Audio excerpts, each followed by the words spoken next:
Hey, what's up everybody? Thought I would show you how I get on and off of the hand cycle. This is a top-end Force RX, so it's a little bit trickier getting on and off, but the same technique kind of applies, at least for me, for the other types of hand cycles that are a little higher up. This is just the one that's lowest to the ground and the most challenging to get on and off of. So I have figured out how to do this completely independently. It took a long time, and a lot of work and a lot of trial and error. So this is how I figured it out and how I'm able to manage this as independently as possible. So first things first is I roll up, lock my brakes. I put the rear tire as close to the outside of my big wheel on my wheelchair as possible, and that just lines me up to fit right in the area that I'm going to slide into place. I throw both my feet onto the backrest and the cushion down below, and then once I'm here, I actually grab the rear wheel and bring the frame just a little bit closer. That just allows me to get down a little bit easier. Scoot forward on my wheelchair, and I put my outside foot over the frame. My inside foot is on the inside of the frame, so now nothing's on the cushion. So now I have a clear space for me to be able to get down onto. What I've learned over time is the best thing that I can do is line this knee up to hit this part of the crank, so that when I go to transfer, this knee doesn't slip underneath and get into a weird position or get twisted around at all. So as I lower, sometimes it will move, and you'll see that I kind of have to shift around to make sure it hits this and stays.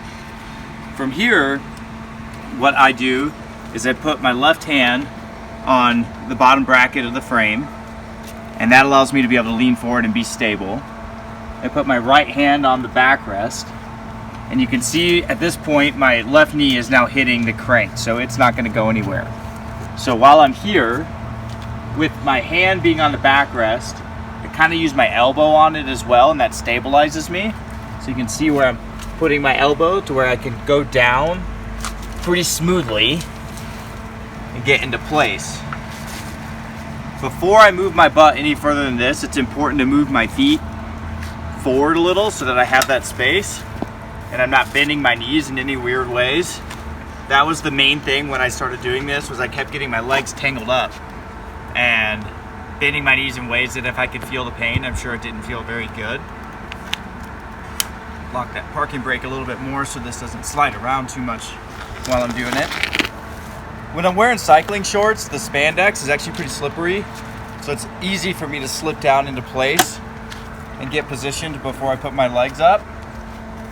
And then here is the key, is to kind of get my butt where I'm going to want it when I'm biking, so that when I move my legs up, they're at the right length to get into the footrests themselves. So I'm a C7 quad. I don't have any trunk control. I can't just sit up. Plus all of this is blocking me from sitting up to get my feet in there. So without having grip in my left hand, what I've learned is if I put my elbow, the inside of my elbow, around this part of the bottom bracket, and then wrap my hand around the top part of the crank, with the crank's always in this position when I do it, I can actually sit up and the cranks won't come and hit me in the face. So I grab the left part of the frame to sit up a little, and then I block it so it doesn't hit me in the face. That allows me to sit up, and I'm pulling with my elbow. And then from here, I get as far under my calf as I possibly can, and I'm actually able to just kind of throw my leg right into place. Now with my right hand, because I do have some grip in my right hand, but I have no grip in my left, I actually grab this part of the frame or the fork to stay seated up, or to stay in a upright position, and do the same thing with my left hand, get as far under my calf as possible, and I can kind of throw it right into place as well. A lot of times if you get muscle spasms when you move your legs, you'll find when your legs straighten, it actually helps guide your feet into the footrests, and it makes it a little bit easier actually. So if you do have spasms, use them to your advantage, or at least try to, because they can't help. And then after that, this piece would get strapped over my waist.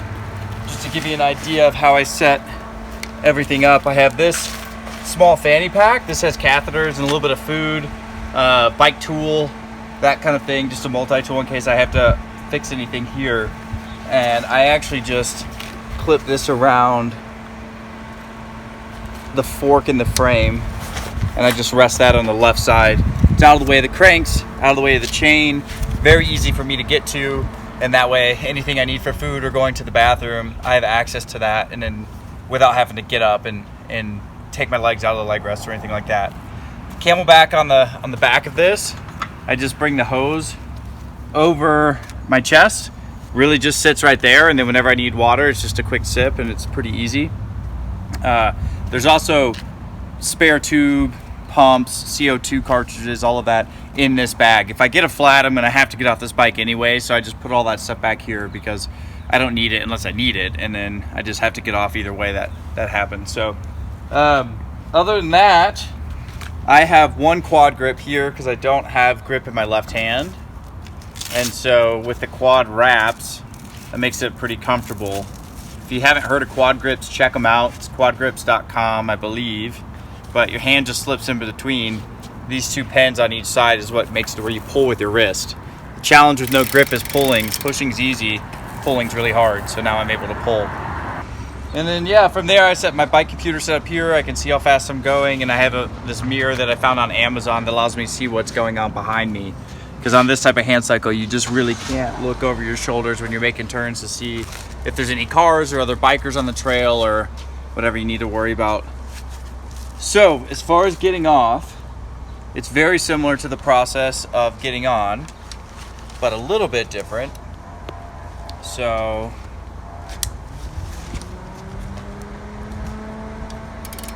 set the cranks right about there. This is what's going to allow me to set up like how it was, or sit up like I did earlier.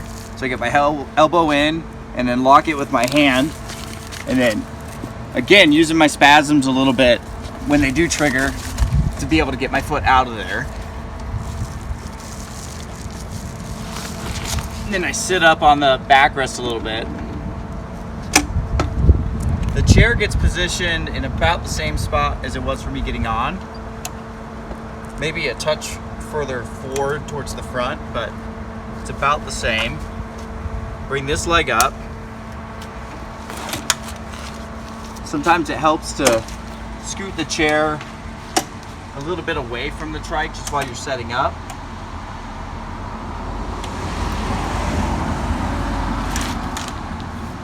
So the challenge with spandex at this point is they're easy to slip down in. It allows you to get seated in the right place to bike. But in this situation, sometimes you slip when you don't want to. So you just gotta be mindful of that and try to brace yourself a little. Usually what I try to do when I'm done biking is I put my chain over the big chain ring here, because then you'll have the chain guarding all the teeth on the chain ring. It's not in that position right now, so you just gotta be careful when you're getting your legs around it so you don't end up hurting your skin in any way. This is the move that'll allow you to slip if you're not careful with it.